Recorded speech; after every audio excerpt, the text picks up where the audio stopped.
कहते हैं प्रधानमंत्री जी ये उस एक दोस्त के लिए ही काम करते हैं। पूरे देश में चर्चा है, मैं नहीं कह रहा, गली गली में नुक्कड़ नुक्कड़ पे, चाय की दुकान पे, पान की दुकान पे यही चर्चा है कि प्रधानमंत्री जी एक ही आदमी के लिए काम करते हैं, एक ही दोस्त के लिए काम करते हैं। और आजकल तो चर्चा उल्टी होने लगी है कि असल में ये दोस्त ही देश चला रहा है।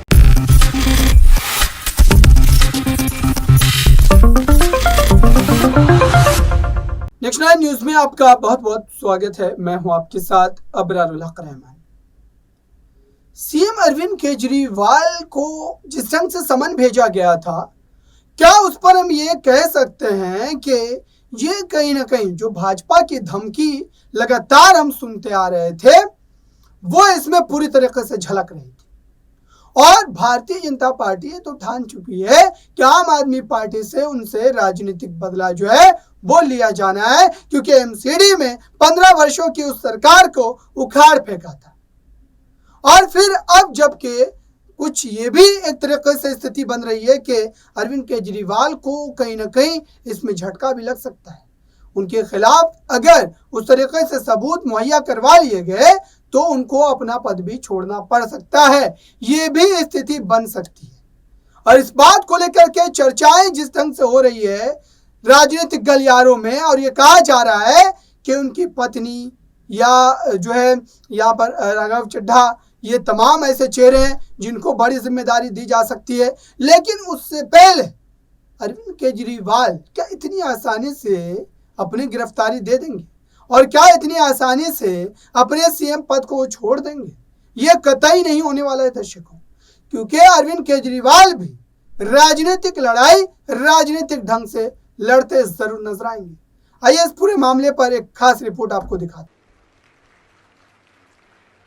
जिसको ईडी ने पकड़ के जेल में डाल दिया और जो अभी तक बीजेपी में नहीं गया, भाई साहब वो कट्टर ईमानदार है, ये समझ लेना। क्योंकि उसे पता है कि आज नहीं तो कल बाहर तो आ ही जाऊंगा। लेकिन जिसने बेईमानी कर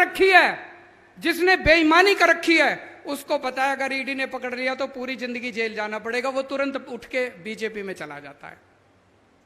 तो एक चीज समझ लो, भ्रष्टाचारी कौन है और ईमानदार कौन है।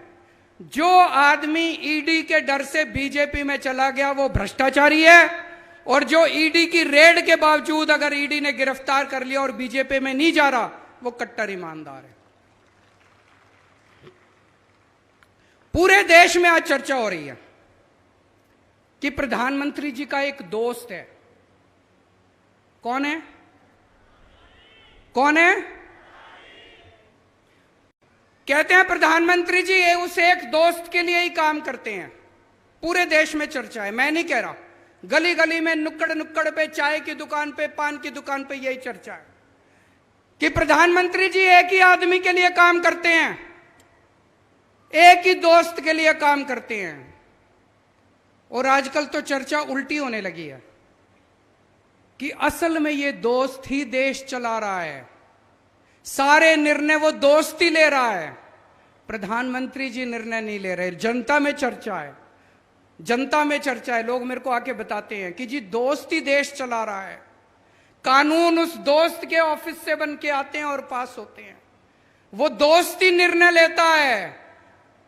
और जब आप वोट डालने जाते हो, आप सोचते हो मैंने मोदी जी को वोट दिया, आपका वोट मोदी जी तक नहीं पहुंचता, आपका वोट मोदी जी के जरिए उनके। तो आपने देखा दर्शकों कि इस पूरे मुद्दे पर साफ तौर पर यह कहा जा रहा है कि इस स्थिति को लेकर के जल्द से जल्द जो है मामला स्पष्ट हो सकता है, क्योंकि अब समन दूसरे जो जारी हुए हैं उसके बाद तय माना जा रहा है कि अरविंद केजरीवाल को अपना पक्ष जो है वो रखना ही पड़ेगा, और वो अपने पक्ष को रखकर कहीं ना कहीं इसमें सफाई भी दे सकते हैं या प्रश्न भी पूछ सकते हैं। फिलहाल इस खास रिपोर्ट में बस इतना ही। जुड़े रहें बड़ी खबरों के लिए नेक्स्ट 9 न्यूज के साथ।